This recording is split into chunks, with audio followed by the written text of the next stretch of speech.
تو جب ایک صحابی کچھ سامان اکٹھا کرتے ہوئے آئے تو انہوں نے آواز دی، تو اماں عائشہ نے ان کو پہچان لیا، ان کی آواز سے ان کو پہچان لیا، تو انہوں نے فوراً چادر سے اپنا چہرہ چھپا لیا۔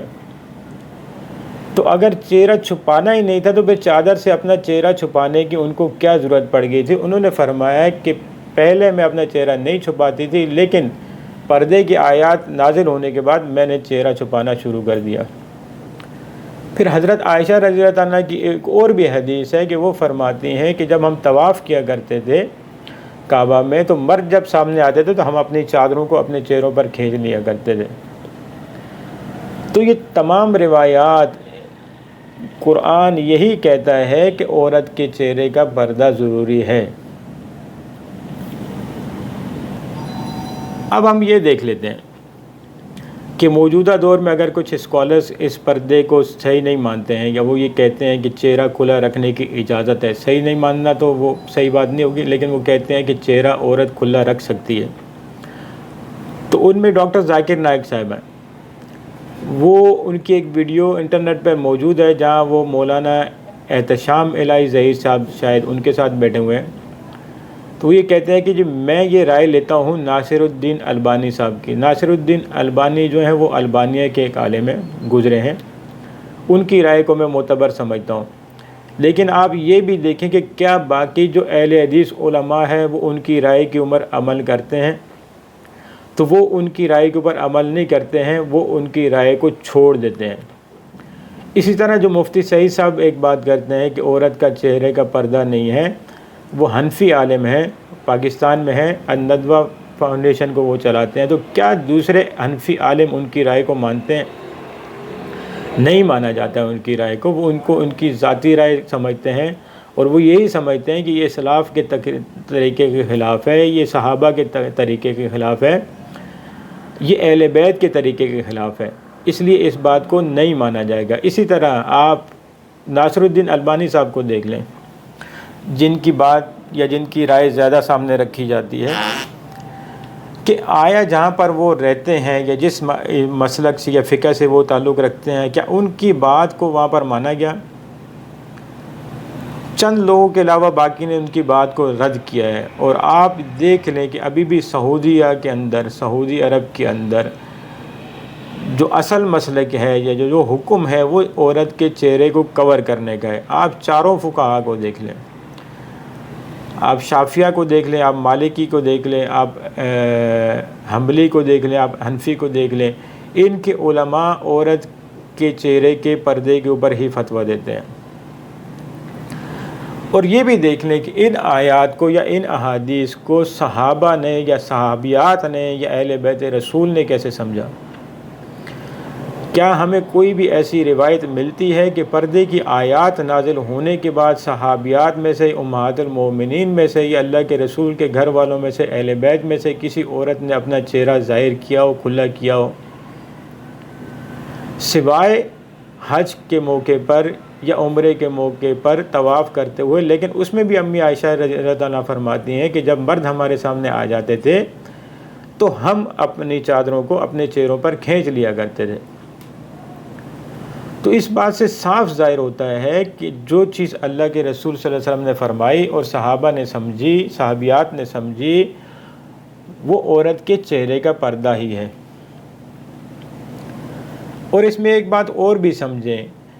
کہ ہم اپنے چہرے کو، ہماری عورتیں اپنے چہرے کو چھپانے میں احساس کمتری میں کیوں شکار ہوتی ہیں؟ یہ آپ کی ایک پہچان ہے، اسلام نے آپ کو دی ہے، آپ اس پر فخر محسوس کریں اپنے چہرے کو چھپانے پر۔ اور جب آپ ایک پورا نقاب اوڑھ لیتی ہیں، اپنے آپ کو چھپا لیتی ہیں، اپنے جسم کو چھپا لیتی ہیں، تو پھر یہ جو حصہ ہے آپ کے چہرے کا 6 انچ کا حصہ، اس کو چھپانے میں کیا مذائقہ ہے؟ یا آپ کیوں ایک کمپلیکس کا شکار ہو جاتی ہیں کہ ہمیں کوئی اس نظر سے دیکھے گا کہ ہم کوئی بنیاد پرست ہیں یا ہم کوئی پرانے خیالات کے مالک ہیں؟ اس چیز سے کوئی تعلق نہیں ہے، آپ فخر محسوس کیا کریں اس چیز کے اوپر۔ اور دوسری بات دیکھیں، ہمیں پورا اس بات کا یقین ہے کہ انشاءاللہ ہم قیامت کے دن اللہ کے حضور کھڑے ہوں گے، تو آپ صرف یہ سوچ لیں کہ کیا ہمارے یہ دلیل وہاں پر کام آ جائے گی کہ ہمیں ان علماء نے اجازت دی تھی چہرہ چھپانے کی، بجائے اس کے کہ ہمارے سامنے پوری امت کا طرز عمل موجود ہے، صحابہ کا طرز عمل موجود ہے، اللہ کے رسول کے اہل و عیال کا طرز عمل موجود ہے کہ تمام مسلمان عورتوں نے پردے کی آیات نازل ہونے کے بعد اپنا چہرہ چھپایا، تو پھر اس دن تعویل کیا رہ جائے گی؟ اور دوسری چیز یہ ہے کہ کسی بھی کام میں آپ کے دنیاوی کسی بھی کام میں آپ کے چہرے کا پردہ رکاوٹ بنتا ہے کہ نہیں بنتا؟ تو بالکل نہیں بنتا۔ صرف یہ ہے کہ کچھ ایسی جگہوں پر جہاں پر کہ بہت سخت ضرورت ہے، مثال کے طور پر آپ کی آئیڈینٹیفیکیشن ہونی ہے کسی طرف، آپ کی شناختی کارڈ کو دیکھ کے آپ کو آئیڈینٹیفائی کرنا ہے، یا آپ کے پاسپورٹ کو دیکھ کے آپ کو آئیڈینٹیفائی کرنا ہے، تو اس آئیڈینٹیفیکیشن کے لیے تو آپ اپنا وہ نقاب یا آپ اپنا حجاب یا جس بھی طریقے سے آپ اپنا چہرہ چھپا رہی ہیں، آپ چادر سے چھپا رہی ہیں تو چادر اوپر کر لیں، تو اس وقت کے لیے پہچان کے لیے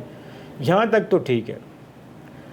لیکن اس سے آگے پبلک میں جاتے ہوئے دیکھیں، میں جو آپ سے ساری بات کر رہا ہوں یہ پبلک میں جانے کی بات کر رہا ہوں، گھر کی بات نہیں کر رہا ہوں۔ جب آپ مردوں کے درمیان جاتی ہیں، پبلک میں جاتی ہیں، اس وقت کی بات ہو رہی ہے، تو وہاں پر آپ کے لیے چہرہ چھپانا لازمی ہے، اور اسی میں اللہ کی طرف سے خیر ہے آپ کے لیے، یہ آپ کی حفاظت کے لیے ہے کہ تاکہ آپ جو یہ مرد نما درندے گھومتے ہیں، آپ کا چہرہ ان سے چھپا رہ جائے اور وہ آپ کی طرف اٹریکٹ نہ کریں۔ ایک چیز اور بھی آپ سوچیں، اس بات کو اچھی طرح غور سے سوچیں کہ عورت کا مین اٹریکشن پوائنٹ ہوتا کیا ہے کہ جو مرد کو اٹریکٹ کرتا ہے؟ سیدھی سی بات ہے کہ وہ چہرہ ہے۔ اس میں کوئی دو رائے نہیں ہے کہ مرد اگر کسی عورت کی طرف اٹریکٹ ہوتا ہے تو وہ چہرے کو دیکھ کے ہوتا ہے۔ جسم تو پہلے سے ہی کور ہے نا آپ کا، پردے کی آیات نازل ہونے سے پہلے جو عورتوں کا لباس تھا تو اس میں جسم تو پہلے سے ہی کور تھا، صرف چہرے کا مسئلہ تھا۔ تو مین آپ کا اٹریکشن پوائنٹ جو ہے وہ چہرہ ہی ہے، تو جو اٹریکشن پوائنٹ ہے اسلام نے اسی کو ہائیڈ کرنے کا، اسی کو چھپانے کا آپ کو ترغیب دی ہے کہ اس کو آپ چھپائیں گی، اس کو ہائیڈ کریں گی تو مرد آپ کی طرف اٹریکٹ نہیں ہوں گے اور وہ کسی بھی قسم کا اس طرح کا بیہیویئر کرنے کی کوشش نہیں کریں گے۔ تو میری بہنوں، میری بیٹیوں، آپ کے لیے بہترین یہی ہے کہ آپ اس طریقے پر چلیں جس طریقے پر صحابیات چلیں تھیں، جس طریقے پر اللہ کے رسول صلی اللہ علیہ وسلم کی بیویاں، ان کی اولاد، ان کی اہل و عیال چلے تھے، آپ اس طریقے پر چلیں۔ آپ نہ میری بات کو دیکھیں، نہ کسی ایسے موجودہ کسی اسکالر کی بات کو دیکھیں، خود ساختہ اسکالر ہو یا واقعی کسی قسم کا عالم اسکالر ہو یا اہل علم میں سے ہو، وہ کوئی بھی ایسی رائے قائم کرے جو اسلاف کے خلاف، صحابہ کے عمل کے خلاف، اللہ کے رسول کے اہل و عیال کے عمل کے خلاف ہو، تو اس کو آپ چھوڑ دیں، یہی آپ کے لیے بہتر ہے۔ امید ہے کہ میں آپ کو اپنی بات سمجھا پا رہا ہوں گا۔ اگر میری بات آپ کو اس ویڈیو میں آپ کی تشفی نہیں ہوئی اس بات سے، تو میں چاہوں گا کہ مولانا مودودی صاحب کی ایک کتاب ہے پردے کے متعلق، آپ اس کو لیں اور اس کو پڑھیں، تو انشاءاللہ آپ کو کافی بہترین جواب مل جائیں گے اس میں، کیونکہ یہ ایک شارٹ ویڈیو ہوتی ہے، اس میں اتنی زیادہ بات نہیں کی جا سکتی۔ تو اگر آپ واقعی سنجیدگی سے اس بات پر غور کرنا چاہتی ہیں تو آپ وہ کتاب لیں اور اس کو پڑھیں۔ مولانا مودودی صاحب سے ہمارے دوسرے اختلافات نظریات کے یا کچھ الگ، وہ ایک مسئلہ الگ ہے، لیکن اس مسئلے پر انہوں نے ایک بہت بہترین کتاب لکھی ہے۔ میں چاہوں گا کہ آپ اس کو بھی ضرور پڑھیں، تاکہ آپ کے ذہن میں اگر کسی قسم کا وسوسہ ہے تو وہ کلیئر ہو جائے۔ امید ہے کہ آپ کو بات سمجھ میں آئی ہوگی۔ آپ سے گزارش یہ ہے کہ آپ اس چینل کو سبسکرائب کریں، اور ویڈیو اگر آپ کو سمجھ میں آئی ہو تو لائک کا بٹن دبائیں اور شیئر بھی کریں تاکہ یہ بات دوسرے لوگوں تک بھی پہنچ سکے، اور اگر آپ اس کو فیس بک پر دیکھ رہے ہیں تو وہاں پیج کو فالو کریں۔ بہت شکریہ آپ کا۔ السلام علیکم ورحمۃ اللہ۔